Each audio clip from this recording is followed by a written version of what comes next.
Railway, bank, SSC, MTS, Bihar police, इन सभी प्रकार के एग्जाम के लिए यूनिट डिजिट से रिलेटेड कुछ इंपॉर्टेंट क्वेश्चन को आसान ट्रिक के द्वारा यहाँ पे सीखेंगे। तो आइए देखते हैं। यहाँ पे पहला क्वेश्चन दिया है 584 गुने 328 गुने 547 गुने 613 में इकाई अंक क्या है ये बताना है। मगर कहने का अर्थ है कि इसको जब हम गुना करेंगे तो अंत में कौन सा अंक आएगा यही बताना है। तो हम जानते हैं कि कोई भी संख्या के जो अंतिम अंक होता है वही इकाई अंक होता है। जिसे मान लीजिए यहाँ पे 584 है तो इसमें इकाई अंक यहाँ पे 4 हो गया। इसके बाद 328 है तो इकाई अंक यहाँ पे 8 हो गया। इसके बाद यहाँ पे 547 है, इकाई अंक यहाँ पे 7 हो गया। 613 है तो इकाई अंक यहाँ पे 3 हो गया। तो अंत का अंक ही क्या कहलाता है? यूनिट डिजिट कहलाता है, मगर इकाई अंक कहलाता है। तो यहाँ पे हमको जब इकाई अंक निकालना है तो इकाई अंक को ही इकाई अंक के साथ गुना करेंगे। जिसे यहाँ पे 4 है तो 4 हो गया गुना। इसके बाद यहाँ पे 8 है तो 8 हो गया। इसके बाद यहाँ पे 7 है तो 7 हो गया गुना। इसके बाद 3 है तो 3 हो गया। अब इकाई अंक को गुना कर दिए।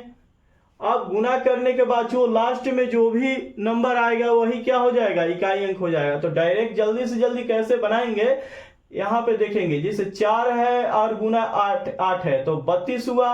और 32 के अंत में 2 है, मगर यहाँ पे इकाई अंक क्या है? 2 है। तो 2 को इस जो बच गया उसके साथ गुना करेंगे। मगर 2 गुने 7 14 और 1 पर 4, इसका अर्थ है कि 4 यहाँ पे इकाई अंक हो गया।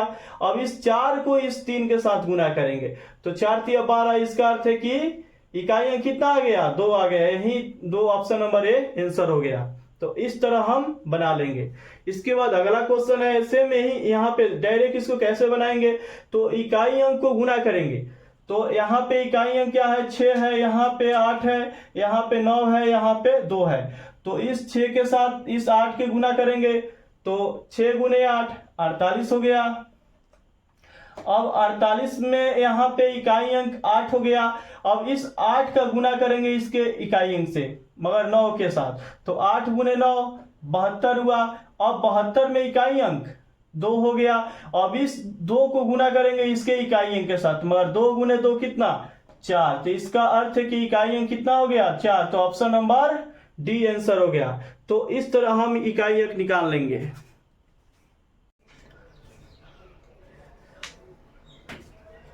अब इसके बाद अलग टाइप का क्वेश्चन यहाँ देखेंगे। क्वेश्चन दिया है 3527 के पावर यहाँ पे 654 में इकाई अंक क्या होगा ये बताना है। मगर कहने का अर्थ है जब हम इसको हल करेंगे तो अंत में कौन से अंक आएगा।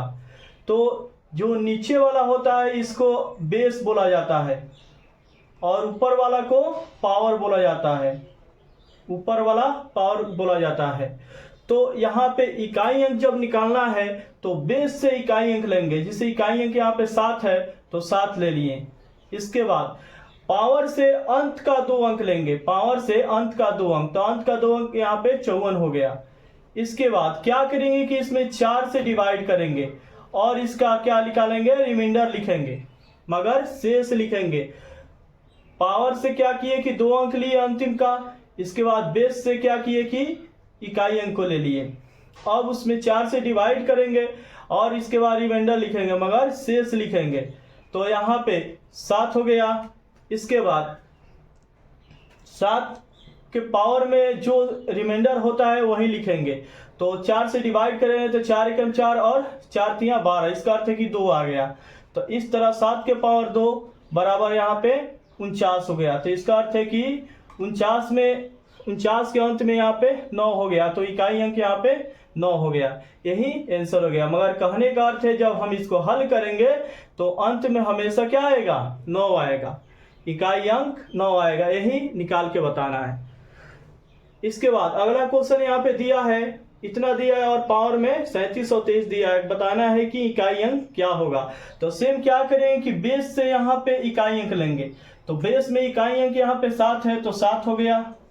इसके बाद पावर का अंतिम 2 अंक लेंगे। तो अंतिम 2 अंक यहाँ पे 23 है तो 23 लेंगे और 23 में 4 से डिवाइड करेंगे। हमेशा 4 से डिवाइड करेंगे और जो रिमाइंडर आएगा उसको लिखेंगे।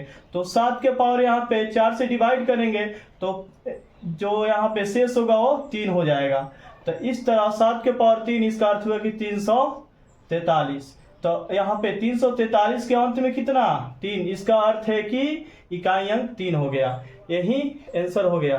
मगर कहने का अर्थ है कि इसको जब हम हल करेंगे तो अंत में हमेशा 3 आएगा, इकाई अंक हमेशा 3 आएगा। इस तरह हम बना लेंगे।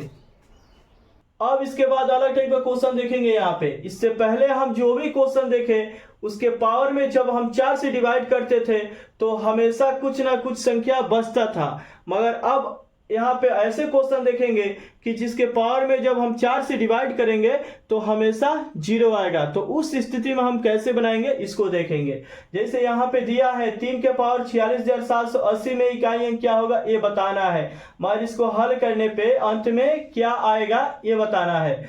तो यहाँ पे सेम ऐसे ही क्या करेंगे, इसके इकाई अंक यहाँ पे 3 है तो 3 ले लिए। अब इसके बाद पावर का अंत का 2 अंक, तो अंत का 2 अंक 80 है तो 80 ले लिए और इसमें डिवाइड करेंगे 4 से। तो जब हम 80 में 4 से डिवाइड करेंगे तो जो रिमाइंडर है वो हमेशा क्या बचेगा 0 बचेगा, रिमाइंडर 0 बचेगा, शेष मगर कुछ भी नहीं बचेगा। इसका अर्थ है कि 0 बचेगा। तो इस स्थिति में हम क्या करेंगे, जब रिमाइंडर 0 बचे तो उस स्थिति में 0 ना लेके क्या करेंगे हम 4 ही लेंगे। तो इसका अर्थ है कि 3 के पावर 4, जब रिमाइंडर 0 आए तो उस स्थिति में हम 4 लेंगे, पावर में 4 लेंगे। इसका अर्थ है कि 3 के पावर कितना 4, इसका अर्थ है कि 81, 3 के पावर 4 बराबर 81 हुआ। तो 81 के अंत में 1, तो इसका अर्थ है कि इकाई अंक यहाँ पे 1 हो गया। मगर इसको जब हल करेंगे तो अंत में हमेशा क्या आएगा 1 आएगा। इसके बाद अगला क्वेश्चन सेम ऐसे ही। तो यहाँ पे बेस में इकाई अंक कितना 2, तो 2 ले लिए। इसके बाद इसका अंत का 2 अंक यहाँ पे लेंगे तो 40 हो गया। इसके बाद 4 से इसमें डिवाइड करेंगे तो 0 आएगा। तो यहाँ पे हम 0 ना लेके क्या लेंगे 2 के पावर यहाँ पे 4, तो 2 के पावर 4 कितना 16 हुआ। तो इस तरह यहाँ पे 6 हो गया इसका इकाई अंक। तो ऑप्शन नंबर यहाँ पे क्या हो गया सी, यही आंसर हो गया। तो इस तरह हम बना लेंगे बहुत कम समय में।